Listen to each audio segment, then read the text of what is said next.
Latino culture can be very I'm okay appearance oriented. Like if you ask a Latino, how are you? They will never say anything that's not good. I'm fine. I'm okay. Like their life could be crumbling and they're like, I'm fine. And a lot of the conversations, you just take a lot of small talk to get to like the real thing, right?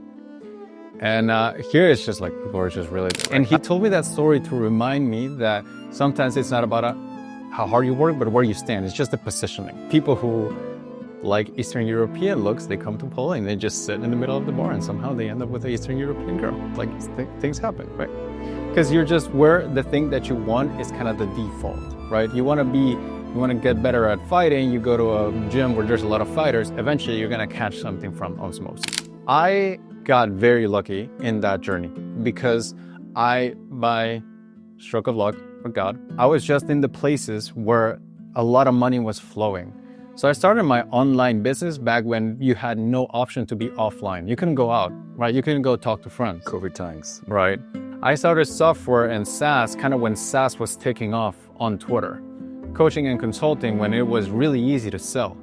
So a lot of the money that I made just was because I knew where to stand more than the skills that I acquired. It was just an easy place to stand. Panama Canal versus desert kind of thing.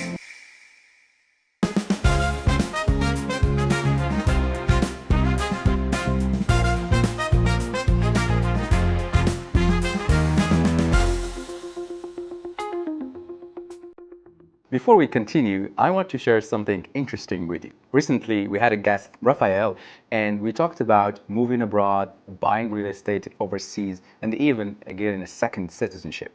That episode sparked a lot of interest. Many of you reached out with questions. Rafael is an expert in this field. So I reached out to him and asked him if he'd like to support our channel, and he agreed. So if you ever dreamed of moving abroad, buying property overseas, or securing a second citizenship, there is one company that does it all: Wealthy Expat. With nearly 250,000 subscribers on YouTube and over 1,000 clients helped worldwide, Wealthy Expat specializes in helping people find the perfect country for their goals, whether that's more freedom, lower taxes, or simply a better lifestyle. From visas and residencies to citizenships and investment properties, they help you design a global life on your terms. Check out the Wealthy Expat YouTube channel, and thank you for supporting our show. And big thank you to Wealthy Expat for sponsoring this episode. Hello guys, and welcome to Warsaw Confidential Season 3. I am joined today by the incredible JK. Welcome to the show. Thank you, man. How are you feeling today? Well, I told you I was a little nervous, but I think this is going to be nice. Yeah. You guys don't see it, but it's like, we got the setup, we got like 3-4 lights, we got 2 people here helping us. I'm excited about it. It's pro stuff, man. Yeah, it's pro stuff. We do things professionally here. So my first question to you is very simple, and I would like you to tell me who you are, what do you do, and why does it matter? All right, we're starting off with the easy questions today. That's how we do it. I'm Jake Molina, and I built a fairly okay social media account, got like 200,000 followers. And kind of the main thing that I do nowadays and it happened after I met a guy who I had like 70,000 followers at the time. And then I met a guy who had like 900 followers at the time too.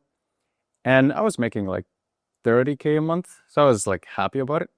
And then this guy asked me, like, how do I monetize my account? How do I make money online? And he had 900 followers, but he was also making like 30 grand a month. And I had like 70,000. We're making the same amount. I'm like, what are you doing? And what am I doing wrong? And so I started kind of this saying and this reminder that I have for myself, which is legs ain't cash. And then I started kind of riffing off that concept, legs ain't cash. Like if you have an audience, that's cool, but are you making money out of it? And that's what I do. So I help people. Usually they have some sort of an audience and they got likes, but they ain't got cash. And I kind of walk them through, okay, this is how we turn it into more of a business, not so much a show business. Okay, so we're going to dive into that but later on. But before we do that, why don't we go back in time and you tell me about your childhood, for example, growing up, and what's the one thing I should know about your childhood that will explain or tell me the idea of the man sitting in front of me today or next to me today? All right. Damn, the good questions. Okay. So, man. yeah. So I was born and raised in Guatemala. Okay. And well, I tell the joke that a lot of people just don't know where that is. And That's true. yeah. And it's fine because It's Latin America. it's Latin America. Yeah. But to give you some context on how, like, Yeah. it's like a small country. Like, it's small enough that we need a visa to go to Mexico. Okay. Like that kind of stuff. But I was born and raised in Guatemala. I love it, actually. I was there for like a week ago, visiting family. But growing up, I just wanted to do a lot of things, but like my childhood didn't allow for it because my mom's a lawyer, so she's like really strict, and my dad's Asian, who's like super strict, right? So I couldn't do a lot of things. Like I wanted to go party, wanted to go play, wanted to stay after 6 or 7 playing football with my buddies, and I didn't really do that because they wouldn't allow me to. So I started like really learning how do you understand like persuasion? How do I persuade them so that I'll be able to go to this party or play longer with my friends? So I was really interested by that. And I saw you got a Robert Greene book over there, The Laws of Power. I like that book. I like The Laws of Human Nature more. Oh, that's like a new one, right? Yeah, it's newer. And I really like understanding how people thought and like how do you persuade people. And I was like, okay, if this works with my mom and my dad, well, maybe I could teach other people this kind of stuff. So I just kind of became obsessed with it and started writing and posting online, first in Spanish. And then I saw, okay, there's more money in English. So let me switch to English. Yeah. Okay. So, because you've been traveling around, so you grew up in Guatemala, and when did you start traveling around? And you said that you said, I don't want to be here anymore. I want to discover the world. When was that? COVID. Oh, okay, so 2020. 2020. So did you decide to leave or? I was just sick of it. Like I didn't want to wear a mask. I didn't want to follow all the rules. Whatever people think about it, I just didn't like it. Didn't roll with me. And I had a friend, Ryan. Ryan, he lived in Kiev. Okay. He was like, dude, like there's not a lot of that stuff going on here. It's like awesome. This is before the big thing, right? And I thought about going to Kiev. I'm like, oh yeah, let's go. Because I just wanted to quit. I just didn't want to be there. So from Guatemala to Ukraine. I wanted to do that. But my dad then, he's very good persuader. He's like, listen, dude, it's going to be your first time traveling. Like, I know you, like, I trust you, but maybe you should go somewhere that's a little bit more familiar. I'm like, you know what? Yeah, that's true. So let me go to Mexico. So I went to Mexico. And Mexico, in COVID, look, no closures, no masks, no nothing. Oh, that's true. I remember that. Yeah, you could do whatever you want. And, yeah. Yeah, nobody cared. It's like going to a different reality. I'm like, this is great. And I started doing the digital nomad thing. I went to Cancun, Playa del Carmen. I went to live with a few friends in Austin for like a month. And it was really cool. But I still had like that thing in the back of my mind. Ryan said Kiev was really cool. And I should probably try it. And that was in 2022. Well, you couldn't really go to Ukraine. Yeah, because of the war, yeah, right? Yeah. So I asked Ryan, what do you think? Like, oh, well, Warsaw. I mean, if it's not Kiev, you should probably try Warsaw. So I came here and, well, we can get into that, but fell in love with the city, fell in love in here too. Oh, wow. Okay. So that's why I'm here. Double in love. Yeah, So yeah, double in love. Inception love there. Yeah.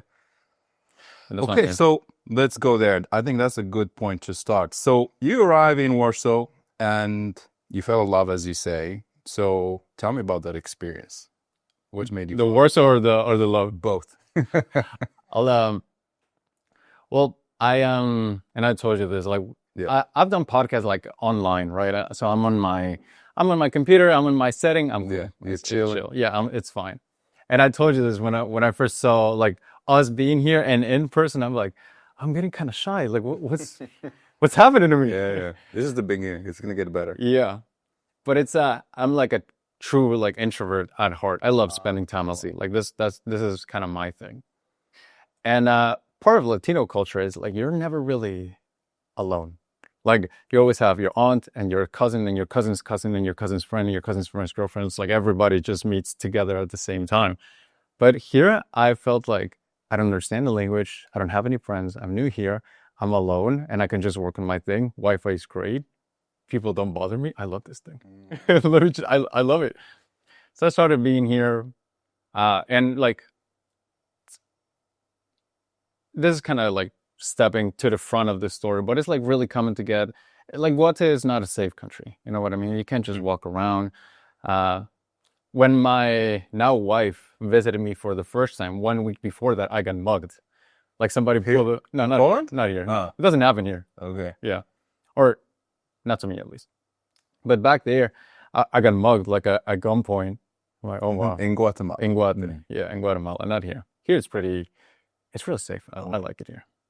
But I love that I could just walk at 1, 2 a.m. and it's fine, right? And you see girls walking alone totally, and they're fine too. It's like super safe. So anyway, I liked it. And I went to the gym.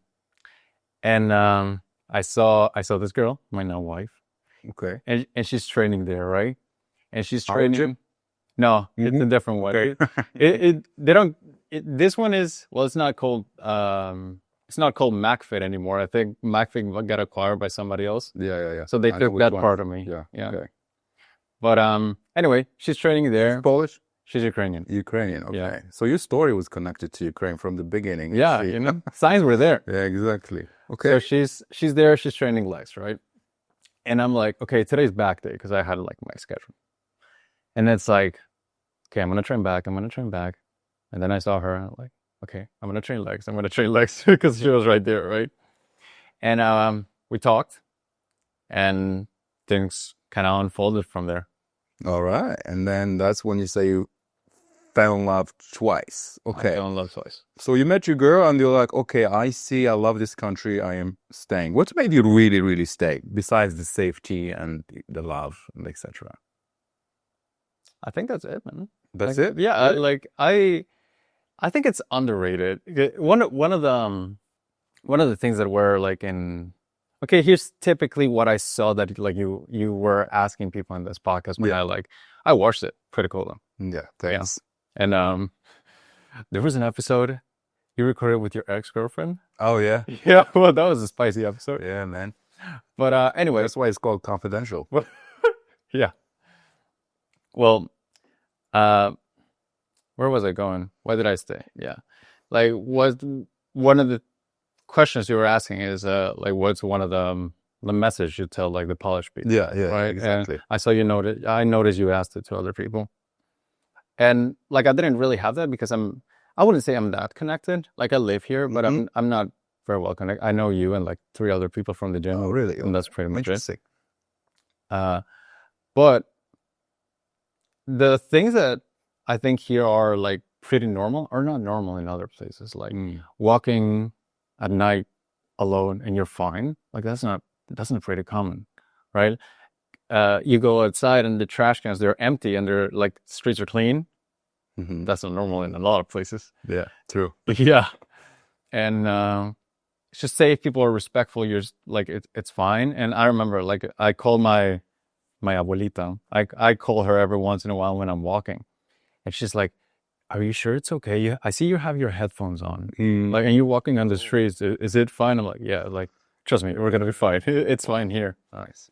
So I like that I didn't have to be on defense all the time. You know? That's a good point to see. And first coming here, dude, I was tripping. Because I'd be walking and like some people would be walking behind me. And like in Guate, that's like, okay, you're about to get mugged. So right here, I go like I step aside and like kind of watch my phone, and then they'll go and like, okay, no, They walk fast here. That's true. they walk fast, and I don't know if you experienced this, but when I ask Poles about this, they don't know. When I ask foreigners about it, sometimes they know. So I'll ask you. So like, do you also crash into people when you walk in the street? Crush to them? Yeah. Sometimes I feel like I have to dodge people, dude, when I'm walking. Actually, no. I usually walk really, really fast because, and sometimes they're like on the way and they actually get the feeling that I'm about to mug them, especially with my, but no, I've never crushed anyone. I just actually get a little bit annoyed when I see people walking really slow and they're on the way. And I just calm myself. I was like, hey, they don't know that you are here. calm down and then like I breathe in and I just like double and it's just go. Okay. But crashing, that's interesting. Dude, I've crashed maybe like 4 times here. And I asked one Pole about it, and he was so confused. He's like, no. But let me ask my brother. And he asked his brother. And the brother's like, oh, yeah, that's totally a thing here. You just gotta, I think he said it, you gotta expand your aura and people move. No, that is true. That's true. Well, I haven't cracked that code, but that's what happens here. Okay, so now you're here. How long have you been living here? 2 years now? 3? 3? Like 2. All right, 2. And how long do you think you're gonna be here? Well, I'm actually in the process of moving to Spain. Oh, really? Yeah. No way. It's gonna be a few more months. If That's it forever? Yeah. Why are you moving out? I thought you loved Poland. I do. But I'm at the point, you're in season 3, I'm in season 2 of my life. So I'm looking to start a family. And the Ukrainian's family is in Spain. What do you mean, her family? Yeah. Okay, why don't you go back to Guatemala? Your family is there. I wouldn't want to raise a kid there. Oh, really? Yeah, it's because of the safety issues? Because of the safety issues. And after having experienced what it's like to just live here, the safety, the walkability, people are, generally not, like, they don't want to harm you. Yeah. I like it here. Well, how do you know it's going to be safe in Spain? It's safer than in Guatemala. Yeah? I can tell you that. Look, where in Spain? Well, I like Alicante. Alicante. Okay. Alicante is really nice. But I'll tell you a story. So I told my friends back in Guate, guys, I got something to tell you. They're like, what's up? I got mugged. I got robbed at gunpoint. I was like really like sad about it, right? So, like, they took my phone and everything, and I was in danger. And then, dude, everybody, it was a circle of like 8 friends. Before I knew it, we were all sharing stories of how they got mugged, and they got mugged, and he got mugged. It's like, oh my God, it happened to me too, bro. I was at the car, I was in the street. It's like, that's not the kind of place I want my kids to be in. Like, it was funny at the time, but it's just not like it's not the better option. I see. What about your English? You see, you have a perfect English. Did you grow up in the US or something, or? Nah, but well, shout out to my parents because they really made a big effort to send me to they sent me to Orlando for like 5 weeks or so, and they always made a really conscious effort of, we're gonna watch movies in English. You can have Spanish subtitles, but we're gonna watch movies in English. And their English is not perfect, so I'm sure they missed a lot of the movies, but still they wanted the kids to learn, right? So that's kind of how I learned through. It was just kind of a natural thing because I went to Orlando and everybody started speaking English, and I was watching movies on Netflix in English. So, but it got really, I think my English got better when I started writing, and we can get into that because I know you're a writer. Yes, sir. And I started reading in English. And what I like about writing in English specifically, it's what takes you maybe 10 words in Spanish might take you 4 in English. It's much shorter. It can be much more direct. I think a teacher explained this to me, that English is better for comedy, but Spanish is better for music. Because in English, every syllable has a different length. So in Spanish, you can like separate it pretty quickly, so you can like make really good sentences with it.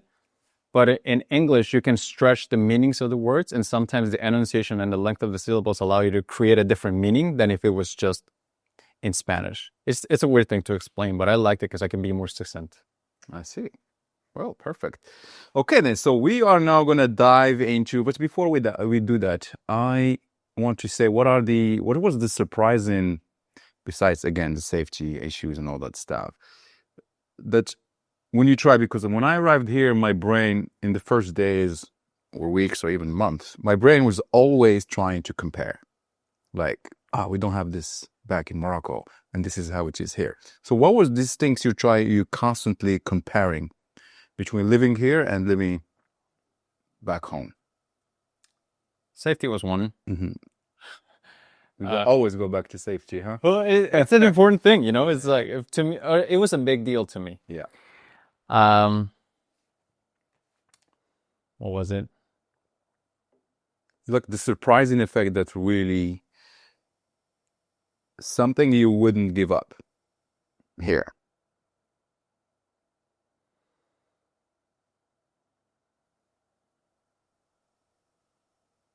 Because that's when you said, okay, you know what? I'm going to chill here for 2 or 3 years. What was that moment when you decided to stay? I don't know the exact answer to that question, but I can tell you one thing that is very kind of different between Latino culture and Yeah, that's what I wanted to. Yeah, exactly. yeah, we can get to that. It's That's what I wanted to know. Latino culture can be very I'm okay appearance oriented. Like if you ask a Latino, how are you? They will never say anything that's not good. I'm fine. Interesting. I'm okay. Like their life could be crumbling, and they're like, I'm fine. And a lot of the conversations, you just take a lot of small talk to get to like the real thing, right? And here it's just like people are just really direct. I don't know if this is a Polish thing, but like when people, Oh yeah, it's a common thing that it's like a saying, I think, that people ask, "How are you?" and they're like, "I'm not rich yet." here. Yeah, is it a thing? It's kind of, Really? He says it's kind of a thing, right? This is an answer. How do you say? Like, nie jestem bogaty. The difference is that we actually answers the question. Mm-hmm. Like when I was in US, how are you? I should say, how are you? I know I'm tired, I'm paying, and so on and so on. So people just answer the truth. Yeah. It's not like, hey, how are you? I'm good, I'm fine, I'm funny. It's rather that I have problems at work and yeah, I'm planning to do, but my son is sick. So, how are you? Okay. Interesting. Well, it's very direct, and I like. And if I want something, I could just ask for it. Like at our gym, like I was looking for like some peptides and stuff for like healing and whatnot. And in Guate, you just can't ask it. Like you got some peptides, like I can just inject into myself. Like you just don't do that kind of stuff. But here it's like you ask the same question. They're like, oh yeah, this one's good for the shoulder. This one's good for that. And it's really easy to just not play around. And Spanish people also are not the best at being direct about that kind of stuff, but that is something I might miss a lot about here. Perfect. Okay, let's talk about the business stuff. You went from selling perfume door to door in Guatemala to making over $4 million online, right? So, what can you tell me about that chapter? So it started. You ever watch Breaking Bad? Who didn't? Yeah, right. So it's well, You start selling drugs. no, my teacher didn't sell. My teacher didn't sell methamphetamine. He sold perfume, Okay. and well, I thought that was pretty impressive. I'm like, oh my god, like you sell perfume your part time? He's like, yeah, I even got the little kiosk at the place. I'm like, oh, Nice. okay, that's nice, right? So my abuelita, she had this plant that kind of smelled like lemon. I'm like, okay, maybe if I put this with alcohol and like I googled like how to do this stuff and I tried it, it was horrible. But then she sent me to this place where you could buy like perfume essences, and usually perfumes would. How much is a perfume? Is it like $50? Well, it depends. Well, yeah, $50 to 200 could go, you know. Well, it could be way higher, right? Yeah. But anyway, maybe like $50 in Guatemala. Yeah. Call it 100, right? Yeah. So you could make it for like 13, like back there. So I'm okay, $40 profit. I don't know. In Guatemala, that's a big deal. Like if you like a bank executive there would make maybe like $5,000 per month. Mm-hmm. And I thought, okay, I can make like maybe 90 or so every time I flip a perfume. It's not a bad deal, right? So I started mixing stuff in my room. That one was closer to Breaking Bad, right? So I started mixing stuff and just kind of go door to door. And it was nerve-wracking because I was like, hey, you want some perfume, lady? Yeah. Husbands would never buy it from me, but the ladies did like it. So really? Yeah. So what was your technique trying to sell to them? It's not easy to sell door to door, man. It was, I don't know. I just go and be like, hey, I started this thing because my abuelita helped me. Can you help me? Abuelita is your grandma? Or? Yeah. Okay. Yeah. So can you help me too? They're like, okay, which ones you got, right? And then they'll bring. It wasn't good quality perfume, but it was something like. Okay. But after that, I kind of lost the fear of. How long did you do that? For like a year. A year. Okay, and it was making money? No. No. It was just a hobby. Yeah. Well, Sure. I thought I was a big shot. It's like, oh my God, I'm making a lot of money, I'm making my own shit and I'm like selling it to people, but it wasn't making like life-changing amounts of money. Then I started college and then COVID hit and I was just like sitting in my room. You know how sometimes when you're laying, you're just completely horizontal and all you do is like switch between the same 3 apps? Yeah. It's relatable. So I was switching between Instagram and TikTok. and Twitter. I don't go to Twitter. It's successful. Anyway, keep going. Well, back then, it was really easy to grow on Twitter because everybody was home. Everybody, like nobody was doing anything. And then this dude posted, I'm selling courses and PDFs and making $250,000 a month. Like, what the fuck? I'm making $250 a month. How are you doing this stuff? And then I started writing in English about, well, writing, just kind of what I like to talk about. Some of it actually was related to relationships and like social skills. That's kind of the stuff I was writing about in the beginning. And I started building a following, and I started offering people to ghostwrite for them. So it's like for example, you got your own post, and I'm like, I'll get you like on a podcast, not as quality as this, but I get you on a podcast, transcribe everything to see how does this guy Kamal talk, and I'll kind of write like you. I see. And things kind of unfolded over there. I started selling a software that helped you schedule tweets that other people built, French entrepreneurs, by the way, that they built and kind of I promoted. And then I started selling coaching and consulting, and it kind of evolved into what it is today. So there wasn't any like really big shift. It was just kind of doing the same thing and not stopping. I see. And then it grew to 4 millions over the last 2 years, right? So Last three. last three years. So how does that work? Like, what was is this through consulting or? Coaching and consulting, but there was an episode in the middle, which these entrepreneurs, this Thibaut and Thomas, so they built, it was a really elegant software that allowed you to program tweets. It was really nice. I liked how it worked, and it integrated with the things I did.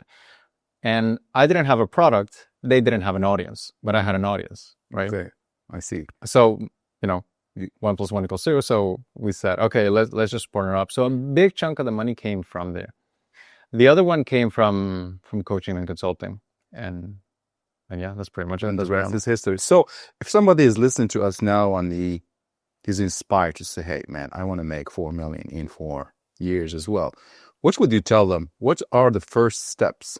Like, help me here. I want to earn for 4 million in 4 years. So that's like $1 million a year, yeah? Yeah. So tell me about the first steps, the long term, everything. So we could talk about like kind of a good rule of thumb to keep in mind. And I think I thought about this. Yeah. A friend told me this analogy that I never forgot about the Panama Canal. So let's say you owned 500 meters of land, right? If you own 500 meters of land in the middle of a desert, that would net you a grand total of nothing. But if you own 500 meters of land in the Panama Canal, that would net you $4 billion a year. And he told me that story to remind me that sometimes it's not about how hard you work, but where you stand. It's just the positioning, right? So people who like Eastern European looks, they come to Poland, they just sit in the middle of the bar, and somehow they end up with an Eastern European girl. Like things happen, right? Because you're just where the thing that you want is kind of the default, right? You want to get better at fighting. You go to a gym where there's a lot of fighters. Eventually, you're going to catch something from osmosis. So I got very lucky in that journey because I, by stroke of luck, or God, mostly God, I was just in the places where a lot of money was flowing. So I started my online business back when you had no option to be offline. You couldn't go out, right? You couldn't go talk to friends. COVID times. Right. I started software and SaaS kind of when SaaS was taking off on Twitter. Coaching and consulting when it was really easy to sell. So a lot of the money that I made just was because I knew where to stand more than the skills that I acquired. It was just an easy place to stand, Panama Canal versus desert kind of thing. And if you think, 2021, crypto, right? People who had made no money ever put some money in a shitcoin and then they're millionaires overnight. You just knew where to stand. So now you think, where is the easy place to stand? Exactly. Right? That was going to be my follow-up question. Yeah. So it's, in my opinion, it's AI. Mm-hmm. Definitely. Yeah. So it's like, I'm selling now some AI products and some prompts, some GPTs. And the ease of selling that compared to what I would usually sell, which is workshops and information, is maybe 3 times as easy. It sells 3 times as much with a third of the effort. Well, I guess the math doesn't add up, but you understand me, right? Yeah. But it's so much easier now. So I think if you can do something related to AI, not because AI is the key, but it's just where the trend is moving and is where a lot of money is flowing, you're just gonna end up catching some of it. So it's about the opportunity and where to purchase yourself. It's where the thing that you want is pretty common. Mm-hmm. It's I'm gonna make a very big assumption here, but I know that the first book you wrote was tailored towards women, right? Yeah. Right. So I will assume that one of the things that you may have considered good advice was, if you want to get a good man, go where good men are common, where they're like where they flow a lot, right? So it's like kind of that thing is, you know, you want something, be where that thing is the default. So I wouldn't say this. I know the steps to claim it because I got lucky, but I know how to get lucky. Okay, I see. So let's talk about the creator economy and why likes ain't cash, because this is your most famous idea, yeah? You say likes ain't cash. Likes ain't cash. So explain to me that concept and how can we convert likes to cash? Yeah. So it came from the story, the PTSD of this guy had 1/70th of my audience. He was making the same money as me. But you'd be amazed at how broke some of the big accounts are. Yeah. It's like crazy. They're making they have like 400,000 followers. They're like, dude, I get like one client every quarter, like 2 clients every quarter. I'm like, something is not. First I thought, what's wrong with you? But then it's like everybody started doing it and it happened to me. And I'm like, what am I doing? What's wrong with me? Yeah. Right? But it's a common thing. And we can get deeper into that. But it's people they amplify a message. Like they say, these are really good tips. These are things you can take. We've all watched the videos on 10 tips to do something, top 10 books on something, but you don't remember who said it. You don't remember who it comes from. And so people are amplifying a message, but the message isn't theirs. So then people forget the messenger. So when the messenger asks for money, there's no incentive to give him money because, well, what do you know what to do? Like recommend 10 books? Yeah. All right, give me tips on how to work out better. It's like, who are you? So they failed to answer that question of who are you, which I did fairly. So if anything, I'm just talking to my past self. If you don't give people a reason to follow you, they just, or like listen to you, they'll default to people who do. So one of the reasons why I like your brand is you lead heavily with stories. And this is where I come from. This is the Mechna story. This is I know you were on Dragons Den. Like, I feel like I know a lot about you. And this is like the first time we truly connect, right? True. Because you amplify the messenger and your ideas more than a vague message just for the sake of getting likes. Let's see. Okay, so there's obviously a lot of creators, who dream of making money online doing their passion. So what could you tell them to monetize their creation, their creativity? I feel like it always starts with a big idea, and big idea as I really like this. I think the best book of all time in marketing is called My Life in Advertising. It's an old book. It was written like in the 20s. Oh, but, wow. Yeah. Is it still relevant to this day? It's amazing. I think it's the best book frankly, of all time. And I don't read a lot, like, frankly. That's one of the things that, it's a side note, but I think that I write a lot, like, very simply. But simple writing tends to be more persuasive writing than complex writing. Of course. Because I couldn't understand complex English writing. I got lost. I didn't have good reading comprehension. So I only read simple books. So I kind of defaulted to that. So I think it's about a big idea. It's every person's process has one fascinating fact that people don't really realize that it exists. So big ideas are often found in the things that are obvious to you but are fascinating to others. An example. So you know how M&M's kind of made it big? Yeah. Like the chocolate? You know how they made it big? Oh, no, tell me. So M&M's used to be a war candy. Like they took it in World War I or II in the trenches. And this guy loved it. So he came back to America after the war was over. He went to an advertiser and the advertiser was like, okay, what's good about it? What's cool about it? And the guy's like, well, it tastes good and it's nice. And we used it in the war, but it's like, what about it? Like, what's cool about it? And then in the middle of a big conversation, he said, you know what? The thing about M&M's is they melt in your mouth, not in your hands. Mm. And the guy's like, oh yeah, we're rolling with this. And now it's the thing, right? Another example is David Ogilvy's Rolls-Royce ad. So when David Ogilvy was supposed to make an ad for Rolls-Royce, he didn't go to the marketing or the ad team. He went to the engineering team, and he got the Bible where all the Rolls-Royce things are. And he started reading it. And in the middle of some obscure manual, it said, at 60 miles per hour, the loudest noise of this Rolls-Royce comes from the electric clock. And that became the headline. It's like the big idea that's obvious to everybody, but you need kind of an outsider to see it, or it's just sometimes you're inside of your work for so long that you forget how impressive it looks from the outside. So people kind of do their thing by default, but a lot of people are wondering, why do you do this the way you do that? Even when you train, why do you lift it with 2 seconds instead of 1 second? Why do you tell your story and you start with this headline or that headline? So people are not aware of how brilliant they are or how different their process is, because just like the M&Ms and the Rolls-Royce thing, they kind of keep it in the engineer's manual. They don't really think about it. So when you find that big idea, and I feel like you champion that all the way, the idea will always be more flammable than the entrepreneur, but where there's smoke, there's fire. So people will think, who came up with that kind of stuff, right? So, and this is just me riffing off things. So you told me earlier you were going to do something related to AI and like storytelling, right? So there's like artificial intelligence and storytelling. I think, okay, what if you created something called story intelligence? And that is like, okay, well, that's how you combine it. It's like, so you can find these big ideas in the things that you do that are like hidden, but once you uncover them for people, you make them understand the world in a better way, in a different way. And if you can do that, then people often reciprocate by, what else do you know? Where can I get more of this story intelligence? Because it's like, the way I think about it, it's like finding a color that didn't exist before.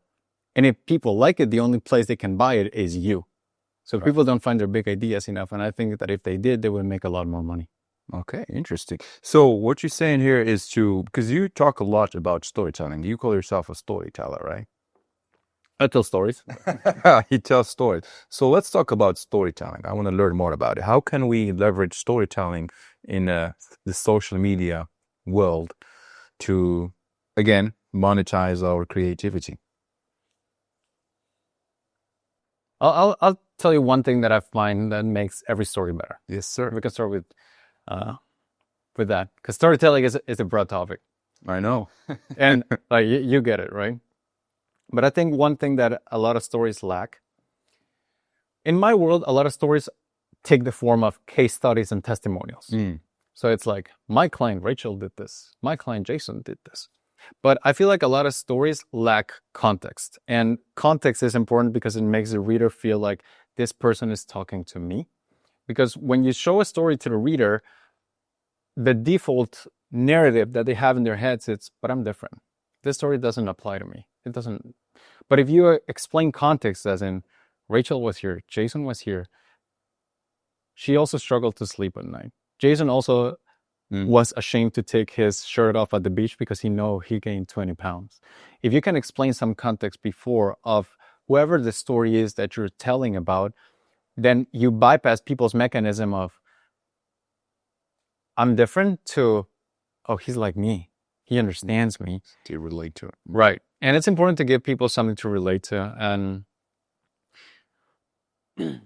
people don't do that too much. I say that a lot of testimonials look more like cocky-monials. Yeah. It's like, they're too cocky. My client did this, and like, I'm the man. But I feel like that hurts sales more than it helps it. I see. So where should people start if they want to master the art of storytelling? Where do they think they should go or start with?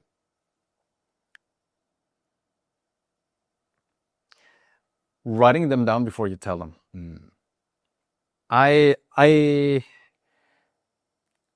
last in-person podcast I did was like 2 years ago. So today I was like, I can't fuck this up, man. Like, I gotta do it great, man. I gotta show up and I gotta do something right. So I thought, okay, let me think this through. What do I do?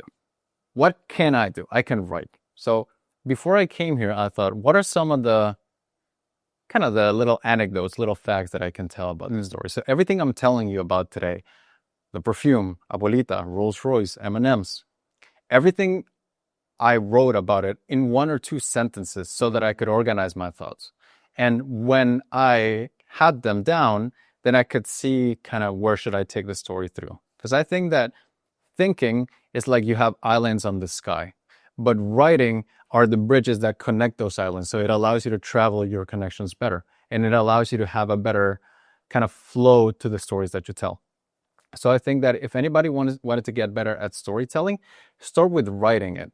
Not because it's gonna like make it drastically better, but it's gonna connect it. And when you connect those stories and you can connect thought A to B to C, you just become a better storyteller because people don't lose the flow. Interesting. Well, I'm going to add a little bit here because storytelling is my It's your job. jam. For me, what I notice is the most powerful technique is how you tell the story. And there is usually people, normal people, they tell the story. This happened, and this happened, and then this happened. That is the most amateur, way to tell a story. Great storytellers, they tell a story by saying, this happened, but this happened, therefore this happened. Do you know this technique? Yeah, it's the South Park, right? Exactly. So this is the creators of South Park. They made it popular, and this is how they tell their stories. And I noticed this when you mentioned the Dragon's Den or Shark Tank. When I went there, and I just had learned about this technique, and I'm like, how can I improve my speech and my story by just implementing this? And it's all about twists. So I was telling them, I went to Paris, and then this guy was following me to buy my bag. And the moment he handed me this $1,000, I wanted to take it, but I thought about my grandfather, the emotional connection. I just said, sorry, I can't accept this because it's emotional bag for me. Therefore, I decided to create the brand because I noticed that people having this. And so then I was digging deep in the world of storytelling. And usually what you should do is you have the hero of the story and you throw him in a forest, and then there is some wolf chasing him. And then the moment he finally escape, then another lion grabs him. And if you keep doing this, like this, and up and down, but that you hook people. And recently I watched the movie, the F1 with Brad Pitt. Did you watch the movie? Yeah, that's good. Incredible storytelling, because he's like winning the race, and then somebody hates him, and they're like, come on. And then again, and I think I counted, there was like 6 plot twists in 1 hour or so, and it was so I was so hooked. I actually want to watch the movie again because it's an incredible movie of proper storytelling in how to do it. Because every time, like, he's racing and then the car, and then poof, he hits the thing. I was like, oh man, come on. Enough of the plot twist. And it was really, really powerful. Did you watch it, guys? The F1? I recommend watching it. Anyway, that was our storytelling. Do you ever feel when, because we are marketers and we are writers and we understand to some degree how these things work, some stories and some ads, they're just like ruined for you? I'm just like, I see an ad and it's like, oh, this is so persuasive, but I'm like, shit, I ruined this for myself. It's like a musician that hears like kind of an imperfect note and they're like, oh man, I could have enjoyed this song. Yeah, I know, it happens a lot. There is a name for this. What do you call it? I forgot the name, but the experts, when, like you mentioned it yourself, you know some things, but then you assume that everybody knows them as well. So I know what you're talking. It's person knowledge. Yeah, is that it? That's the one. Yes, sir. Yes, sir.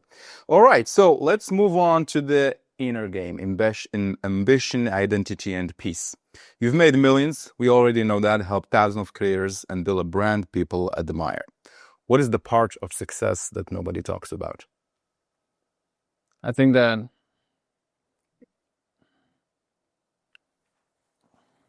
take your time. At least in my industry, certain stages take different prices. So the price to get from 0 to 10K per month is different for the one that you need to pay to get to 30, to get to 84, and to get to 84 and beyond. So, and this, I actually changed my mind on this recently. I went to this mastermind, like business mastermind and whatnot. And I saw kind of how people that were all levels of income were behaving. And I saw that kind of beyond $1 million per year, they behaved and they did things very differently to the ones below. It was like really wild. Like people at 99999 and people at 1,000,001, they're like two different people. Interesting. It was, So tell me more about this. It was because the price to pay to get beyond that, I thought personally, it became you need a very different set of skills. So you could get to 1,000,000 fairly simple and straightforwardly per year with organic, one good offer, and bundling and unbundling. That's it. To get beyond that, you do need to have a certain set of skills, like you need to bring ads into the mix. Sometimes it includes having a team. Certain more emotional control. I feel like getting to 1,000,000 is like you can get there pretty erratically, but to get beyond that, you need to be a little bit more calm. The way I think about it is to get to 6 figures, you need to do more. To get to 7, you need to do less. That's kind of how I think about it. And to get beyond that, you need to even have less, right? You need to be really focused on the thing. So I looked at the price that this is all my experience, right? But my perceived price of what going beyond 1,000,000 would look like. And at least at that time, I said, I'm not willing to pay that. Okay, interesting. So it was my experience that to get to 1,000,000, as soon as I got to 10, I was like, I want to do more. I got to 30, I want to do more. But for some reason, when I got to that, I thought, I don't. Like, I'm okay. And this was a very slightly disappointing version of me that thought, that's it? You're going to stay there? But there was also another part of me that said, yeah, I'm good. It's like, I'm full. I've drank all I need from the cup, so it's okay to leave behind. Okay, interesting. So let's go back to these guys. So the people who are making less than 1,000,000 and the people who are making more than 1,000,000 behaving. What was the difference in behavior? This is a broad generalization. It's not for everybody. But there was a lot of performance above 1,000,000. You got to show up and be perfect. You got to show up and always be cool. And before that, there was also a lot of performance, but there was more leeway for ruggedness to just show up and like kind of have bad hair and like not care too much about it. After that, it required people being a little bit too posh. And me personally, there's one thing that I hate is recording talking head videos. Like, I don't like pulling off the phone and, yo, what's up, guys? We're here. Oh, my God, kill me. Like, and I feel like half the people who do that on Instagram kind of look like they're being held hostage. Like, you got to record your reels now, right? And because I felt like that. And beyond that, I felt like a lot of it was that. At least in that period of time, there will be exceptions. But the performance aspect of it, and I don't like performing. Like, we all play a character in the internet to some degree. But there comes a point to me where it's like, I'm just so tired. I'm done. I see. All right, interesting. So here's a spiritual question for you. If you had to go back in time and meet young JK, what would you tell him? Don't rush. I could have way more muscle, less fat, make a lot more money, be happier if I just didn't fucking rush. When I sold my company, I asked a mentor, what would you do now? Like, you have more money than you wanted, or like you expected to have at this age. Like, what do I do now? And I respected him a lot. I didn't follow his advice, but he said, you should take a break, man. Just kind of smell the flowers, see what it's like. It's a good one. Yeah, you got some money, and like, you don't need more money, at least not in the immediate time. I'm like, yeah, whatever, dude. Yeah, I'm just gonna start another company. But I just didn't. I just kind of went with the inertia. I was just always rushing, and I forget where I heard this quote, but you've never seen a billionaire in a rush. And I like that. I'm like, oh, fuck, man. Yeah. And another one, I think it's in the US military, they say it a lot. Slow is smooth and smooth is fast. Absolutely true. Dude, I was in a cut and I was on the, like, I wanted to get to a certain percentage of body fat. That journey was maybe like 15 kilos. It took me 3 years to drop 15 kilos because I was rebounding all the way. I was just crash dieting, doing this, doing that, and just never sticking to it. Just do the thing. It's okay to go slow. Just get to your destination. I could make more money if I didn't rush to try to get the sale all the time, or try to build an audience more patiently instead of, just rushing through things. So I would say just don't rush. We got enough time. Beautiful. What would you tell him? Me? Yourself. To young Kamal. Yeah, I'm interviewing him now. Yeah, I would tell him, I think it's a kind of similar idea and philosophy. Just say, listen, man, chill down. Because I tend to get a lot of anxious. I think it just runs in the family. Everyone is fucking anxious and stressed out. And I think when you grow up, because that's how we grew up, I grew up in a modest family and money was always an issue. It was like, hey, we don't have money for this. I can't buy you this and that. And every time. And once you get the money, you have to save it for a rainy day. Yeah. And I grew up with this mentality. And I remember when I was making so much cash, I had like so much cash in the bank. It's just sitting there. Yeah, I didn't even dare to invest it until one day I was working in Berlin, and my friend told me, "Man, you're making so much money. Just treat yourself. Buy something nice." And it didn't cross my mind. I'm like, fuck, he's right. And I remember I saw it was when MacBook Air, was released, and I was looking at this product and I was like, fuck, this is beautiful. And I got it to myself. I got it for my friend as well. He was helping me in the business. So I bought two and I sent him one. I got one and I got home. And since then, it ruined my life. I couldn't control myself anymore. What's Stefan ruined my life. Now I'm broke. I have nothing in the bank. But it's coming. I gotta ask this because it's a fun question. So what's the dumbest thing you've bought? The dumbest thing The dumbest thing you've spent money on? Let me think. It requires a deep question. Because there's a lot of options. Yeah. I think the dumbest. It doesn't matter the price. Yeah, it could be anything. Yeah, it doesn't matter. But something you're like, oh, this was a dumb fucking purchase. Give me more time. I need more time. I think. No, I don't think I bought anything dumb, to be honest. No? It doesn't come to my mind. I don't know. What about you? I bought a watch. And I was like, a watch? Yeah, I bought a watch. And I'm not a watch guy. I don't. And you think it's dumb? Well, because I don't use them. It's like, yeah, it's not a thing. But I watched it. Well, it was kind of back to the big idea thing because it was the Omega Speedmaster. You ever watched that ad? Speedmaster? You ever read that ad? The original one from like the 70s or something? No. I don't remember the ad verbatim, but the ad had a big idea, kind of like the Rolls Royce and the everything. And it was just it just made me fall in love with the ad itself. It was, why would a man in a $27,000 suit wear a $200 watch?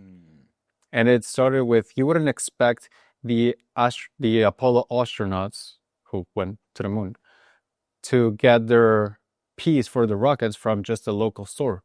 And yet they did, because they tested a bunch of watches, and somehow, after everything that NASA put it to a test to, the Omega Speedmaster was the only one that actually could take it. So after like 11 ships to the moon, or like travels to space, 7 landings on the moon, and almost impossibly now the United States and Russia together, for any other watch, the shock would simply be too much. And I read that, man, and I thought, I'm sorry. This is way too much. This is so cool.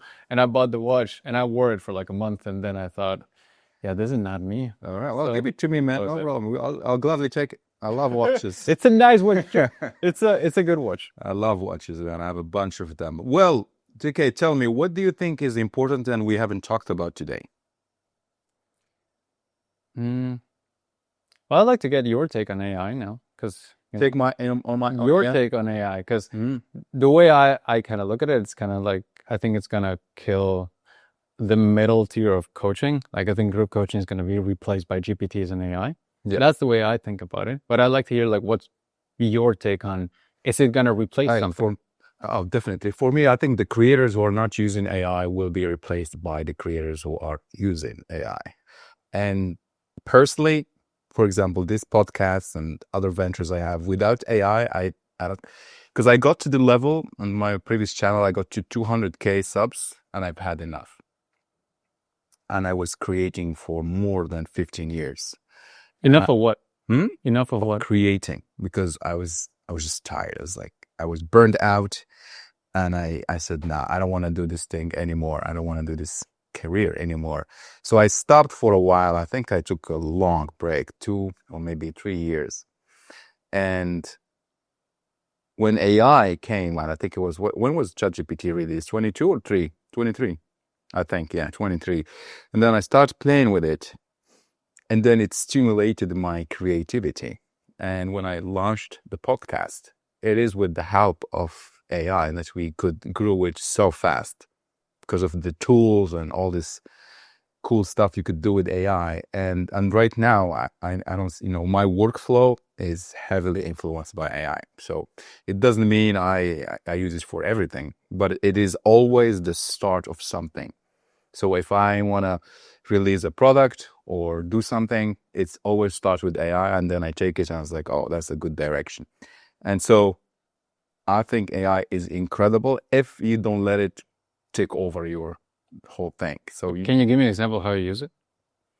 So there is this, and I think a lot of people don't know this about it. In ChatGPT, you could do like a real deep research, and you combine it. So you take ChatGPT 5, the thinking model, and then you click the option deep research, and then you say, hey, I have this product about how to use storytelling to sell products. I would like you to do the research and tell me who is my audience, who wants this. And then ChatGPT actually goes for like a half an hour, sometimes even hours, does the research and come back to you, send you a notification, say, hey. And then the last time I did this, it gave me this huge PDF. It's like 100 pages. And I was reading through this thing. And I'm like, oh my God. And then what do? You feed it back to ChatGPT in a new conversation, and you tell it, hey man, listen, based on our market research, please write to me the VSL, the video sales letter, for example. And then it gives you like, and this is so fucking powerful, because if you want to do that deep research, it's going to take you months to do that, to combine research and all that stuff. So for me now, this is everything I do with AI. It's first ChatGPT, deep research, and everything I create is based on that deep research, because I know it's legit. So that's something. The other thing I would say is the creative. For example, I use a lot of B-rolls for AI. For example, instead of buying them or anything, because I do a lot of editing myself, and I like to create nice things, nice edits, and I use for that Midjourney. You know Midjourney? I think Midjourney is incredible. It's easy to use. What else I use? It's fucking perfect for my core flow. So that's it, man. That's it. Well, I think we arrived. Do you have any last words you want to say, want to share with the world before leaving Poland? I don't know. Well, it's just a nice place to be, man. Like everybody who's here, I think I am very grateful to be here. Right. And I think that people who live here, I don't know why you wouldn't feel that way, because it's really nice. All right. Well, JK, thank you so much for coming to the show. I really enjoyed this conversation, and I'll see you at the gym. Yeah. Catch you later. Thank you guys for watching this episode. Subscribe and see you soon.